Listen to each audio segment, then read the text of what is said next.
katika makala ya siku ya leo. Lakini katika mwongozo wa kusoma Biblia muhula huu tunazungumzia kwamba Yesu ashinda na shetani ashindwa. Kwa hivyo katika mwongozo wa kusoma Biblia juma hili ambao ni mwongozo wa pili, this is the second quarter of the year, ambapo tunazungumzia kwamba Yesu ashinda, shetani anashindwa.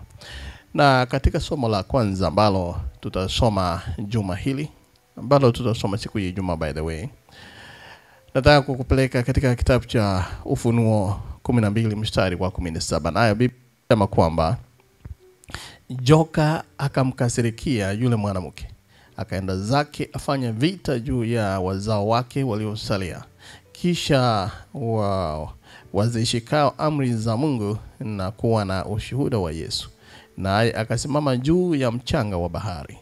Mpendwa, katika lesoni ama mwongozo wa kusoma Biblia juma hili, mambo ambayo tumeyasoma kutoka kitabu cha Ufunuo 12, Paulo alituonya kwanza akisema katika kitabu cha Waefeso 6 mstari wa 12, alisema kwamba kwa maana kushindana kwetu sisi si juu ya damu na nyama, bali juu ya falme na mamlaka, juu ya wakuu wa giza hili, juu ya majeshi ya pepo wabaya katika ulimwengu wa roho.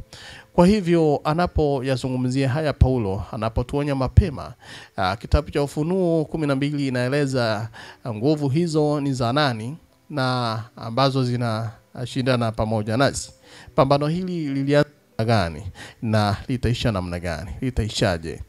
Yesu anashinda, shetani anashindwa.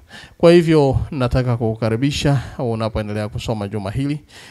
Tutakapokutana siku ya Ijumaa, tutakuwa tukiangalia kwanza kwamba mzozo wa kiulimwengu ambao tutasoma katika kitabu cha Ufunuo 12, na kisha tutazungumzia vita vya maamuzi, tutazungumzia washindi bado Ufunuo 12, pia tuende mashambulizi ya shetani, na tutakapotamatisha mstari huo wa 17 basi tutaangalia waliosalia washambuliwa nao.